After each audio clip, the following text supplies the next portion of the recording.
Hallelujah. Chris में मेरे प्यारे भाई और बहनों, शांति भवन रिट्रीट सेंटर बटाला पंजाब से प्रभु की चित्र छाया में आप सबका स्वागत है। हालेलुया, जय यीशु की।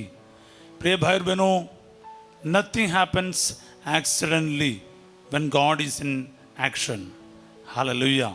जब ईश्वर काम करता है, कुछ भी बाई चांस यानी अचानक नहीं होता है। वो अनंत काल से हमसे प्यार करता आया है। उनकी योजनाएं अनंत काल से हैं प्यारे भाई और बहनों, क्योंकि वो अनादि ईश्वर है, आदि अनादि ईश्वर है, अल्फा और ओमेगा है। हम उस महान प्रभु का धन्यवाद करें, स्तुति करें, जय जयकार करें, बढ़ाई करें, क्योंकि वो करूबिम पर विराजमान है, सर्वशक्तिमान है, अति महान है। उस महान ईश्वर की आराधना करें, जय जयकार करें इस प्रभात में। तो आइए प्यारे भाई और बहनों, हम लोग मिस्र से निकलकर कनान देश तक इजरायली जनता ने जो सफ़र किया है उस पर मनन कर रहा है। उनकी यात्रा और इस दुनिया से स्वर्ग की और हमारी यात्रा बिल्कुल एक दूसरे से कनेक्टेड है, और हमें उन लोगों से सीखना होता है। और इजरायली जनता से हमें बहुत कुछ सीखना है, क्योंकि कलीसिया इजराइल के जनता के प्रतीक मात्र था, और इजरायली जनता कलीसिया का प्रतीक था। कलीसिया है जो चर्च जो है वही है स्वर्ग की ओर प्रस्थान है। यात्री कलीसिया है, पिलग्रिम चर्च। इस साल हम जुबली इसके लिए मना रहे हैं। पिलग्रिम चर्च है, यात्री कलीसिया है। उम्मीद के साथ, उम्मीद के तीर्थ यात्री, हम लोग क्या क्या शब्द इस्तेमाल करता है, मैं उसी पर मनन कर रहा हूँ प्यारे भाई बहनों। इसलिए मेरे साथ बने रहिएगा। जितने भी लोग दुनिया के कोने कोने से, भारत देश के अलग अलग जगह से इस प्रार्थना में इस वक्त ऑनलाइन में प्रभु की चित्र छाया में भाग ले रहे हैं, मैं एक एक को प्रभु के हाथों में समर्पित करता हूँ। आज के दिन आप सबके लिए प्रार्थना करता हूँ कि यीशु मसीह का महान कृपा, शांति, आशीष, चंगाई आपके साथ सदा बने रहें। और जितने भी लोग आज ज़रूरतमंद हैं, आज बड़े आशा के साथ, उम्मीद के साथ प्रार्थना में इस वक्त भाग ले रहे हैं, सबके जीवन में प्रभु महान कार्य करे। हालेलुया। मेरे प्यारे भाई और बहनों, मैं इन सबको याद करता हूँ जो अनाथ और गरीब है, हॉस्पिटल में है, बहुत दुखी है, डिप्रेशन में है, ज़िंदगी की सारी आशाएं ख़त्म हो चुका है। ऐसे परिस्थितियों में प्रभु इन सबके जीवन में आज कार्य करे। हे यीशु नासरी, इजरायली जनता के लिए आपने कब से प्लानिंग किया है, उसी तरह आप हमारे लिए भी कई सालों से प्लान करते आए। वो हमारे नुकसान के लिए नहीं, हमारे भलाई के लिए नहीं। पिछले दिनों में हम मनन किया प्रभु जी, आपका वचन यिर्मयाह 29:11 में लिखा है, मैं तेरे लिए निर्धारित अपनी योजनाओं को जानता हूँ। तेरे अहित के लिए नहीं, तेरे हित की योजना है, आशामय भविष्य की योजना। हाँ प्रभु, तुम ऐसे प्रभु हमसे सिखाया, हमको बताया कि आपकी योजनाएं महान हैं। आप हमें कभी नहीं छोड़ेगा, कभी नहीं त्यागेगा। आपके एक एक बात, एक एक आशीर्वाद हमारे साथ सदा बने रहें। आमीन। Praise the Lord. हालेलुया। प्यारे भाई और बहनों, मैंने आपसे कहा प्रभु के साथ कुछ भी अचानक नहीं होते, ऑल ऑफ ए सडन नहीं होता, सरप्राइज नहीं करता प्रभु। उनकी योजनाएं समय से चलते आया है, इसलिए अपने योजना के अनुसार वो काम करता है। याद रखिएगा। मैं आपके लिए एक बात आज बताना चाहूँगा। प्यारे भाई और बहनों, पुराने विधान में हम देखते हैं, उत्पत्ति का ग्रंथ में, यूसुफ के बारे, याकूब के वो आखिरी संतान था जब तक वो खो गया। उसके बाद बेंजामिन, उसके छोटा भाई का जन्म होता है, मगर उस टाइम पर याकूब का आखिरी संतान वही था। और बाकी भाइयों से बढ़कर याकूब ने उनसे प्यार की, थोड़ा सा बोले तो पक्षपात किया, जिसके चलते बाकी भाइयों को इनके ऊपर जलन आया और मौका मिलते इन लोग इनको मारना चाहा। और मैं आपको बताना चाहूँगा, उत्पत्ति का अध्याय 37 में पहली बार यूसुफ के बारे में बताया गया है। 37वां अध्याय से लेकर उत्पत्ति का 50वां अध्याय तक मेन कैरेक्टर तो यूसुफ है। याद रखिएगा प्यारे भाई बहनों, करीब करीब 13 अध्याय सिर्फ और सिर्फ इस महान व्यक्ति यानी यूसुफ के लिए समर्पित है। मैं आपके लिए पढ़ना चाहूँगा यूसुफ के भाइयों ने उसके साथ क्या किया। जब वो उस जगह पहुंचा जहां पर उनके भाई लोग भेड़ बकरियों को चरा रहा था, दूर से देखे ही उन लोगों ने इनको मार डालने का निश्चय किया, लेकिन रूबन बीच में आता है, कहते हैं कि हम बच्चों को हानि नहीं पहुंचाएगा, हमारा ही खून है, इसलिए कुएं में डालने का निर्णय किया। 37 अध्याय का 23वां वचन में पढ़ते हैं, इसलिए जो ही यूसुफ अपने भाइयों के पास पहुंचा, उन्होंने उसका सुंदर कुर्ता उतारा और उसे पकड़कर कुएं में फेंक दिया, और कुआं सूखा हुआ था, उसमें पानी नहीं था। उनके भाइयों के साथ उनके साथ अत्याचार हो रहा है। उसके बाद हम देखते हैं 28वां वचन में, उस समय मिदियानी व्यापारी उधर से निकले, उन्होंने यूसुफ को कुएं से निकाला और उसे चांदी के 20 सिक्कों में इस्माइलियों के हाथ बेच दिया, और वे यूसुफ को मिस्र देश ले गए। Joseph was sold for simple 20 silver coins and he was taken to Egypt. मिस्र वो ले गए। पहली बार याकूब के एक संतान मिस्र के तरफ जा रहा है। उसके जाने का तरीका देखो, एक दास बनकर, गुलाम बनकर बेचा जा रहा है, बेच दिया 20 सिक्के के लिए। आपको लगेगा ऐसा क्यों, अपने ही भाई लोगों ने ऐसा क्यों किया, क्यों इजिप्ट में, मिस्र में जाना पड़ा, क्यों गुलाम बनकर करीब 13 साल वो कारावास में रहा, जंजीरों से बंधा हुआ, बहुत संकट से गुजरे, जवानी पूरा खत्म हो गया। ऐसे क्यों? क्योंकि ईश्वर की योजना देखो। मैं आपको ले चलना चाहूंगा प्यारे भाई और बहनों, उत्पत्ति का अध्याय 15, जहां पर जब ईश्वर इब्राहिम को दर्शन देता है, इब्राहिम सो गए, आतंक एक तरफ का उनके ऊपर छा गया और ईश्वर उससे बात करते हैं। मैं आपको ले चलना चाहूंगा इब्राहिम के बारे, उत्पत्ति अध्याय 15 का 13 से। फिर प्रभु ने अब्राहम से कहा, यह निश्चित रूप से जान लो कि तुम्हारे वंशज प्रवासियों की तरह एक ऐसे देश में निवास करेंगे जो उनका नहीं होगा। वहां उन्हें दासों के रूप में रहना पड़ेगा और उन पर 400 वर्ष अत्याचार होता रहेगा। कल मैंने आपको कहा 430 वर्ष इस्राएली लोग मिस्र में रहा। निर्गमन ग्रंथ अध्याय 12:40 में पढ़ते हैं, इस्राएली जनता 430 वर्ष मिस्र में रहा। मतलब उनका निर्गमन तब हुआ, लेकिन 400 वर्ष का, करीब करीब 400 वर्ष का सताए जाने के बारे इब्राहिम को प्रभु कह रहा है। इब्राहिम, इसहाक, याकूब, कितने पीढ़ी निकल गए, लेकिन प्रभु ने इतने पहले उनको भविष्यवाणी की। मतलब प्रभु की योजना देखो प्यारे भाई और बहनों, अचानक नहीं हो रहा है। Nothing is happening accidentally, by chance नहीं हो रहा। ये मैं आपको कह रहा हूँ, ईश्वर से जुड़े रहने वाला, जिनके जीवन में ईश्वर काम कराएगा ना, उनके लिए कुछ भी आकस्मिक तरीके से नहीं होता, बाई चांस में नहीं होता। आपके लिए और मेरे लिए अपना खुदा सब योजनाएं बनाता है। वो आपके लिए और मेरे लिए अहित की नहीं, हित की योजनाएं हैं, आज समय भविष्य की योजना। यिर्मयाह 29:11। इसलिए हमने पिछले 2 दिन पहले इस वचन पर मनन किया प्यारे भाई और बहनों। हालेलुया। वो आपको भाग्य पलटने वाला है। अगर तुम संपूर्ण हृदय से मुझे ढूंढोगे तो मैं तुम्हें मिल जाऊंगा और मैं तुम्हारा भाग्य पलट दूंगा। यिर्मयाह 29 का 12 और 13 वचन हमने पढ़ा था। हाँ प्यारे भाई और बहनों, इधर ना इब्राहिम को ही बताया जा रहा है कि तुम्हारे वंशज के साथ क्या होने वाला है, क्यों होने वाला है। क्योंकि एक व्यक्ति मिस्र चला गया, एक देश बनकर, राष्ट्र बनकर बाहर निकल आ रहा है। As a single person he went and people of Israel came out as a nation.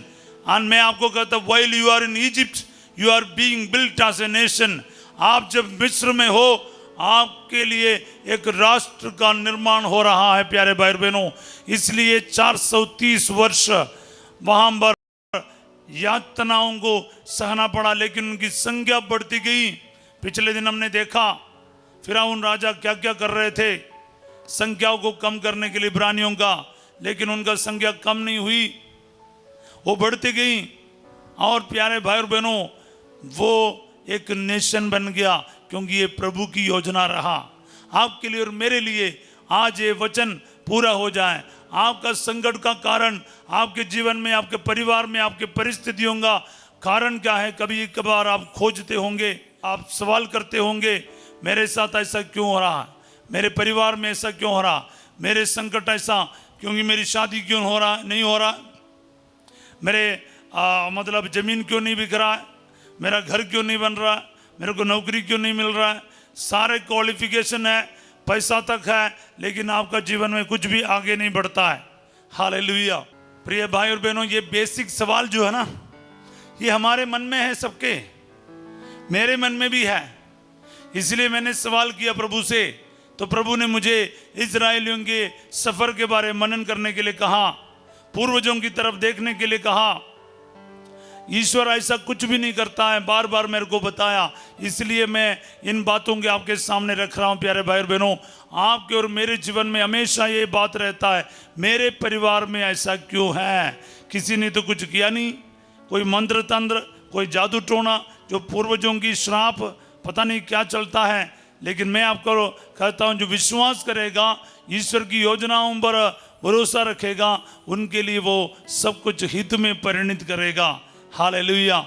इसलिए उत्पत्ति का अध्याय 50 का 20 में पढ़ते हैं, 50-20, तुम लोगों ने ये मेरे विरुद्ध काम किया है, मेरे बुराई की, लेकिन ईश्वर ने वो सब कुछ भलाई में परिणित किया। You did it to harm me, but God turned everything for my good. Joseph बताते हैं। मैं आपको बताता हूँ, आपको मैं उत्पत्ति का अध्याय 39 में लेकर जाऊंगा। 39 का पहला वचन में लिखा है, यूसुफ मिस्र देश में जाया गया था। Yusuf reached in Egypt. Yusuf मिस्र पहुंच गया प्यारे भाई और बहनों। वहां पर फिरौन के एक पदाधिकारी, अंगरक्षकों के अध्यक्ष पोटीफार नामक मिस्र निवासी ने उससे उन इजराइलियों से मोल ले लिया था, जहां उसे वहां लाए थे। प्रभु यूसुफ का साथ था। उत्पत्ति 39:2, 39 का 2 में लिखा है, प्रभु यूसुफ का साथ था। God was with Yusuf. प्यारे भाई और बहनों, मिसफॉर्चून एक तरफ से अपने भाइयों से मार डाला जाने का विचार, और उसके बाद कुएं में फेंकना, और उसके बाद 20 चांदी के सिक्के के लिए बेच दिया जाना, और ये सब घटनाएं घट रही। एक यंग पर्सन के साथ, एक जवान लड़के के साथ, उसे पता ही नहीं चल रहा ये सब मेरे साथ क्यों हो रहा है। प्रिय भाई और बहनों, वचन में फिर भी साफ लिखा है, ईश्वर यूसुफ के साथ था। God is with you. प्यारे भाई और बहनों, ईश्वर इम्मानुएल बनकर आपके साथ है। आप कारावास पहुंचे, कुएं में पहुंचे, मिस्र पहुंचे, जहां कहीं भी पहुंचे, कितना बड़ा संकट हो, दुनिया के नजरों में आपके साथ विपत्ति ही विपत्ति आ रहा है, लेकिन ईश्वर के वचन में है, ईश्वर आपके साथ रहेगा। विश्वास कर, ईश्वर मेरे साथ है। यूसुफ के साथ था, लेकिन आज अपना नाम बोलकर ये वचन को रिसीव करो। और आगे लिखे, इसलिए उसके सब काम सफल थे। जब ईश्वर जिनके साथ है ना, उनके सब काम सफल ही होता है। सफलता के लिए ईश्वर की जरूरत है। प्यारे भाई बहनों, वह अपने मिस्री स्वामी के घर में काम कर रहा था। जब उसके स्वामी ने देखा कि प्रभु उसका साथ देता है और प्रभु उसके सब काम सिद्ध कर देता है, तो यूसुफ उसका कृपा पात्र बना। उसने उससे अपना निजी सेवक और अपने घर एवं समस्त सम्मति का प्रबंधक बनाया। बोले hallelujah. Now listen to me, my dear brothers and sisters. मूसा के बारे में मैंने आपको कल बताया। मूसा को राजमहल में प्रभु ने प्रशिक्षण दिया, तैयारी की, ट्रेनिंग दी, ताकि पूरे देश का वो राजा जैसे संभाले। यहां पर देखो, एक गडेरिया, एक शेपर्ड बॉय, उसको देश चलाना, घर को चलाना आता नहीं। प्रभु ने उसको पकड़कर पटिफार का घर के सबसे इंपॉर्टेंट सेवक नियुक्त किया, जिसको सभी चीज को चलाने का अधिकार दिया। इसमें लिखा है, 6वां वचन में लिखा है,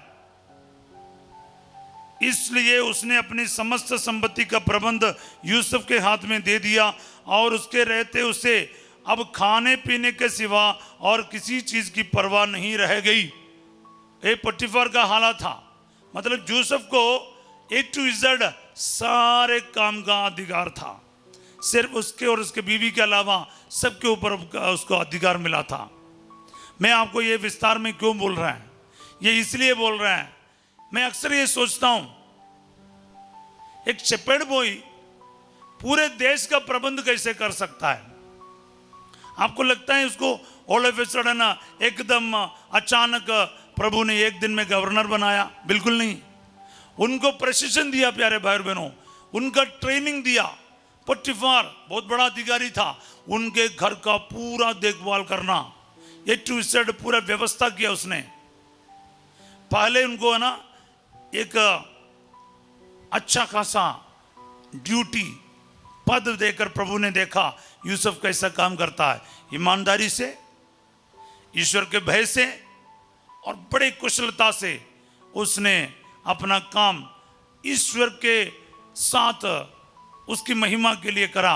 उसने प्रार्थना नहीं छोड़ा, ईश्वर को नहीं छोड़ा, और उसने सब काम इतना अच्छा किया कि सब लोग उसके तारीफ करते थे। यही यूसुफ को आगे जाके गवर्नर बना रहे प्रभु। कैसे? क्योंकि उसने ऑलरेडी ट्रेनिंग दे रखा है। उसके हाथ में कोई भी काम अभी बिल्कुल ठीक ठाक है प्यारे भाई बहनों, सुरक्षित है, पूरा देश सौंप सकता है। इसलिए ईश्वर देखेगा आप छोटे से छोटा काम कैसा करता है। गुलाम में रहकर भी यूसुफ ने वही किया। आपको और मुझे थोड़ा छोटा काम मिल जाते, हमारे सपना जब हमने देखा वो नहीं मिला, पर हमारे साथ कुछ खराब हो रहा है, हम लोग तो डिप्रेशन में बैठ जाता है, कुछ भी नहीं करता, हुई बैठ जाता है। मैं अनेक नौजवानों को जानता हूँ, कुछ नहीं करता है, सिंपल पंजाबी में बोले तो वेले बैठे हैं, सिंपली यूं ही बैठा है, कोई काम नहीं करता है। बाहर जाना है या फिर फलाना काम करना है, सरकारी नौकरी चाहिए, बीच में कुछ नहीं करेगा, यूं बैठे रहेगा, फालतू टाइम बर्बाद करेगा और मम्मी पापा को सिरदर्द करेगा, नशा करेगा, गलत संगति करेगा, पर कोई काम का चीज नहीं करेगा। क्यों? क्योंकि मुझे सरकारी नौकरी नहीं मिला।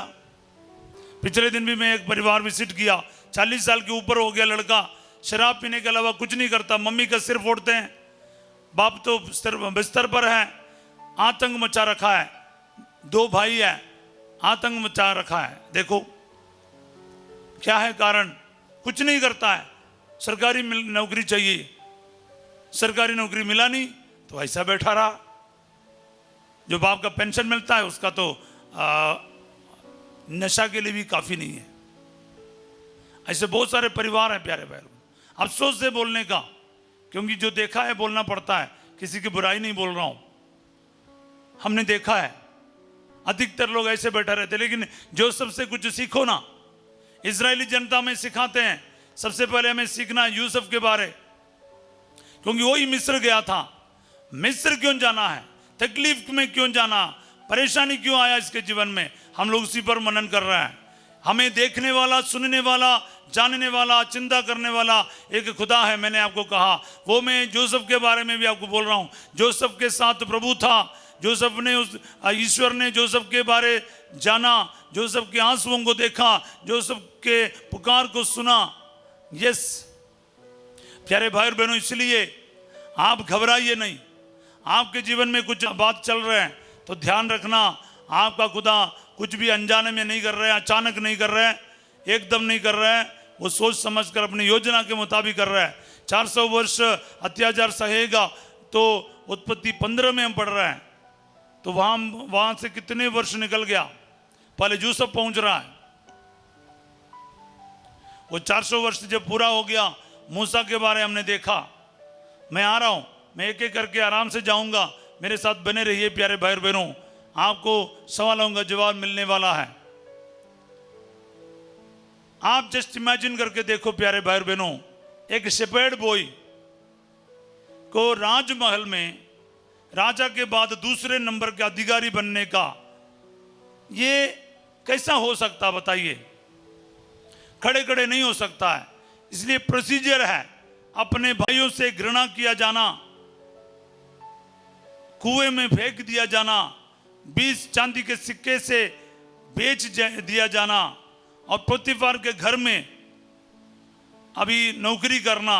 वहां पर उनको सफलता मिला, लेकिन साथ साथ उनके पोतीफार के जो बीवी है इनके ऊपर खुद दृष्टि रखते हैं। हम लोग टाइटल भी वही है, अध्याय 39, उत्पत्ति का 39 उसका 7वां वचन से लेकर हम पढ़ते हैं कि इस औरत ने उनके साथ बोल रही कि मेरे साथ सोने आओ, परंतु उसने इनकार करते हुए अपने स्वामी की पत्नी से कहा, देखिए मेरे रहते मेरे स्वामी को अपने घर गृहस्थी की कुछ भी चिंता नहीं रहती, क्योंकि उन्होंने अपनी समस्त संपत्ति का प्रबंध मेरे हाथ में दे दिया है। इस घर पर वह मुझसे अधिक अधिकार भी नहीं रखते हैं। हाँ, इस घर पर वह मुझसे अधिक अधिकार भी नहीं रखते सिवा आपके, क्योंकि आप उनकी पत्नी हैं। उन्होंने अपने लिए कुछ भी नहीं रखा, फिर मैं इतनी बड़ी दुष्टता और ईश्वर के विरुद्ध पाप कर्म कैसे कर सकता हूं। हालेलुया। प्रतिदिन यूसुफ को वह प्रलोभन देती रही, परंतु उसने उसकी एक ना सुनी। वह उसके पास नहीं गया और उसका उसके साथ संसर्ग नहीं हुआ। फिर उनके साथ गलत आरोप करके उस औरत ने इल्जाम लगाकर यूसुफ को कारावास में डाल रहा। प्यारे भाई बहनों, हालेलुया। तो कई सारे साल जंजीरों से बंधा हुआ। प्यारे भाई बहनों, हम लोग देखते हैं स्तोत्र 105 में इजरायली अगुवाओं का इतिहास के बारे, जिसमें काफ़ी कुछ यूसुफ के बारे लिखा है। जब आपको टाइम मिलेगा इसको जरूर पढ़ लीजिएगा। 16वें वचन से मैं पढ़ूंगा, स्तोत्र 105 का। उसने उस देश में अकाल पड़ने दिया, उसने जीवन निर्वाह के सब साधन नष्ट कर दिया। मिस्र के बारे बता रहे हैं और सारे देश के बारे। उसने उससे पहले एक मनुष्य को वहां भेजा।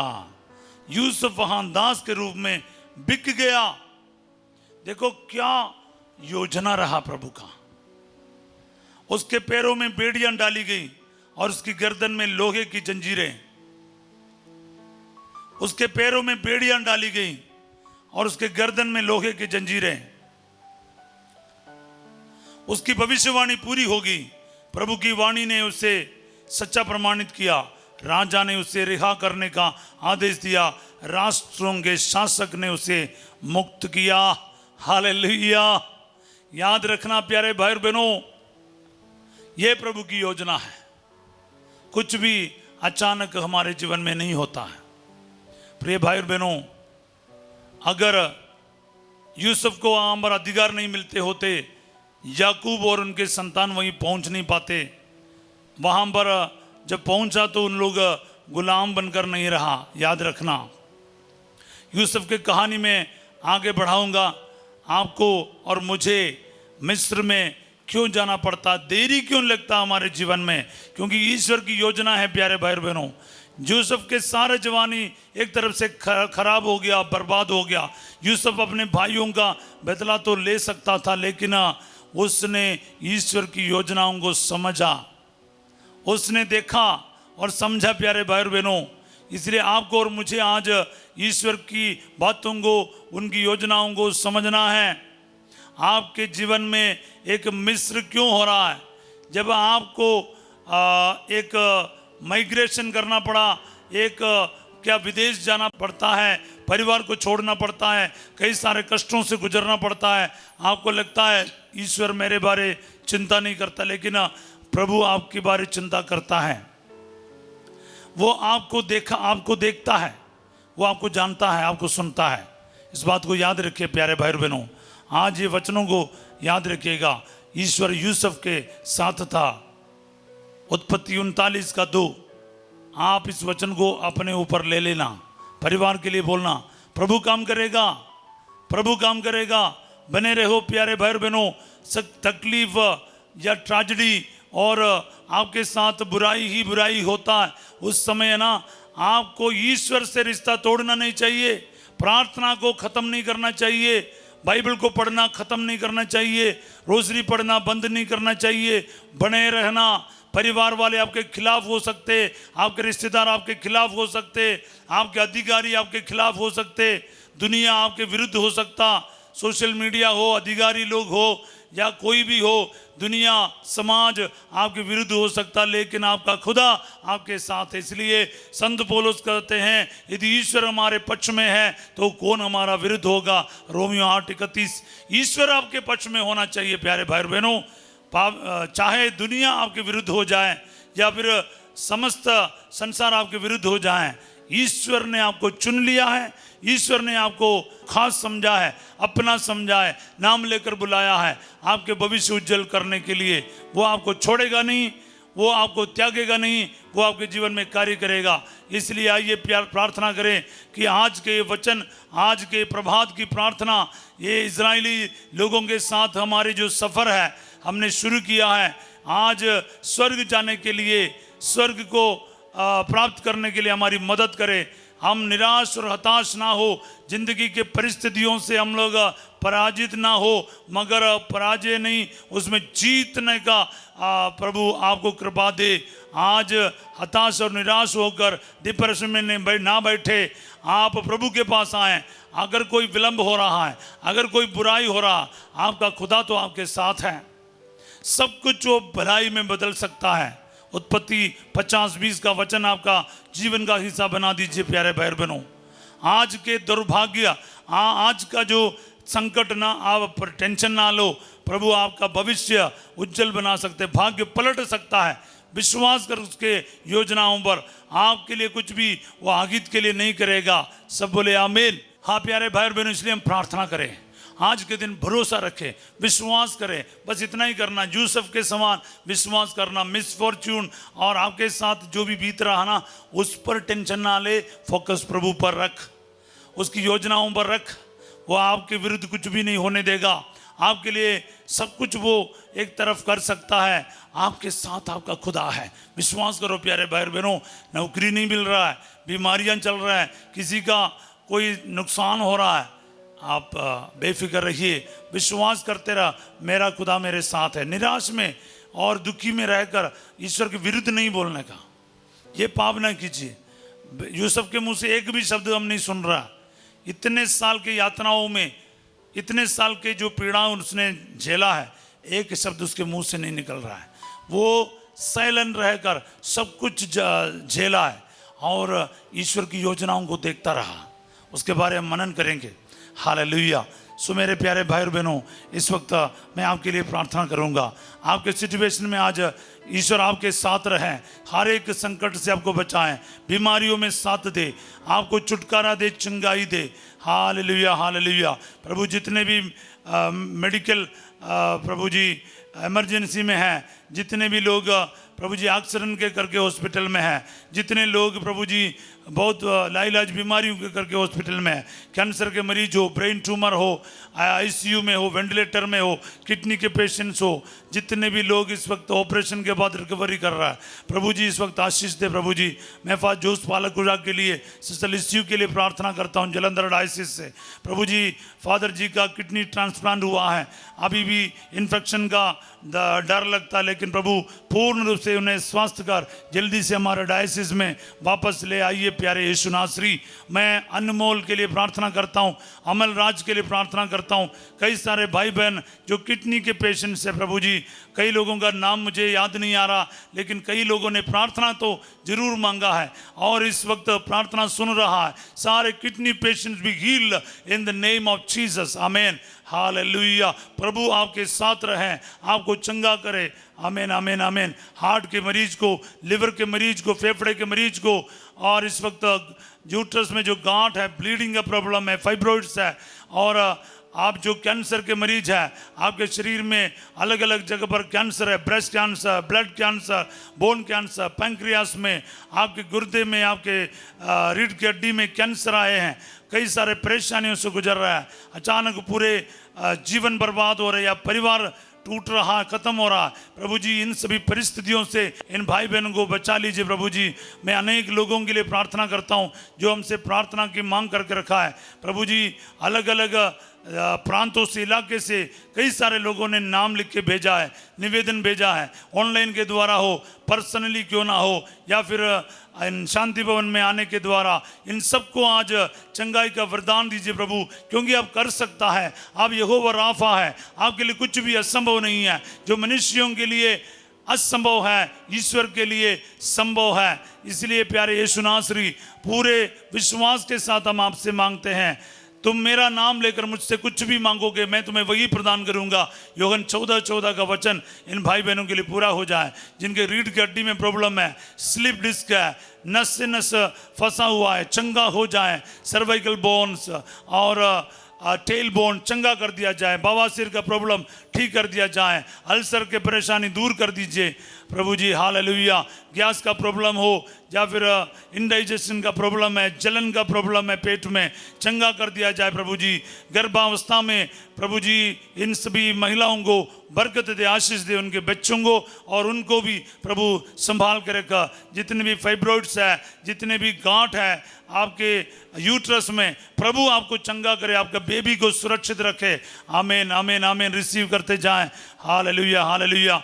आपके जितने भी हार्मोन्स का प्रॉब्लम है, जितने भी थायराइड का प्रॉब्लम है, जितने भी जोड़ जोड़ का दर्द है, आपके पूरे शरीर में, आपके घुटनों में, आपके हिप में आपको दर्द महसूस हो रहा है, न्यूरो प्रॉब्लम्स है, सियाटिका नर्व का प्रॉब्लम है, वेरिकोज वेन का प्रॉब्लम है, आपके हाथ पैरों में दर्द हो रहा है, गठिया का परेशानी है, आर्थराइटिस का प्रॉब्लम है, वो जीसस इसी वक्त आशीष दे, चंगाई दे। घुटने का दर्द, ज्ञाप सब दूर कर दे अब्बा, और एडी का दर्द ठीक कर दे।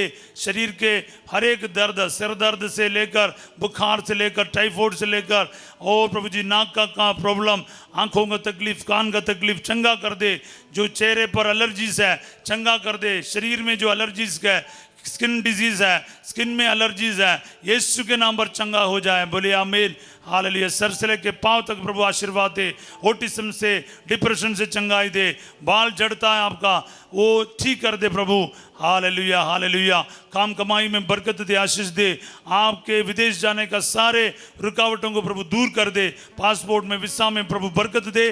PR मिलने में प्रभु सहायता दे। आपके जीवन से हर वो मुसीबत को प्रभु दूर करे और आपको आशीर्वादों से भर दे। सारे पुलिस पर्सनल को, फौजी को हम समर्पित करते प्रभु जी। वायुसेना को, आर्मी को और नेवी के लोगों को प्रभु जी मैं आपके हाथों में समर्पित करता हूँ।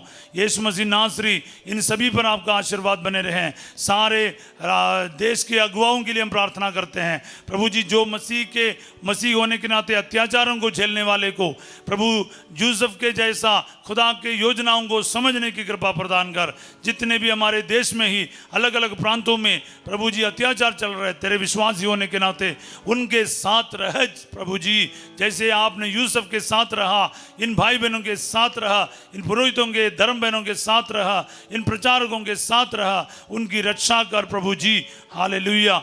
आपकी योजना इस देश में आप पूरा होने दे। आमीन आमीन आमीन। और जितने भी आपका कर्ज है, आर्थिक समस्याएं हैं, प्रभु के चरणों में रख प्यारे भाई और बहनों।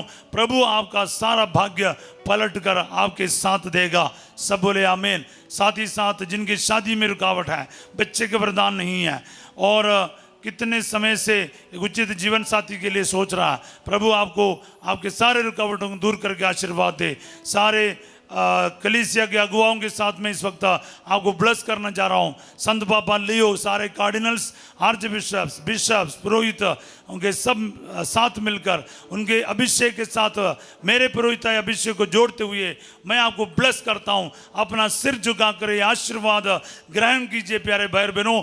आपके परिस्थिति में आज यीशु मसीह के आशीर्वाद काम करे। आमीन। प्रभु आप लोगों के साथ हो। सर्वशक्तिमान ईश्वर पिता, पुत्र और पवित्र आत्मा आप सबको अपना आशीर्वाद प्रदान करे। आमीन। Praise the Lord. हाँ प्यारे भाई और बहनों, आशीर्वादों का दिन है। आपके जिंदगी में सवाल का जवाब मिलने का दिन है, इसलिए बने रहिए और प्रार्थना की शुरुआत से ही हमारे साथ जुड़िएगा। और आज रात 8 बजे संध्या का आशीर्वाद प्रार्थना में परिवारों का पुनरुद्धार के लिए फास्ट जो विशेष प्रार्थना के साथ आपके सामने प्रस्तुत होंगे। सब लोग उसमें जरूर भाग लीजिएगा। और कल रात 5:30 बजे प्रभु की छत्र छाया में हम फिर मिलेंगे प्यारे भाई बहनों। प्रार्थना करते रहिए। ईश्वर की योजनाओं को समझने के लिए ईश्वर के वचन को स्वीकारिए। आपके साथ जो भी हो रहा है प्रभु की इच्छा से हो रहा है, विश्वास कर, प्रभु आपका भाग्य पलट देगा। ये वचन को, वीडियो को लाइक करना, सब्सक्राइब करना, इसको दूसरों के साथ शेयर करना ना भूलिए। आपका ड्यूटी समझकर आप इस मिनिस्ट्री में हमारे साथ दीजिएगा। और आप सबों को मैं एक अच्छा दिन का कामना करता हूँ। Have a wonderful day. God bless you all.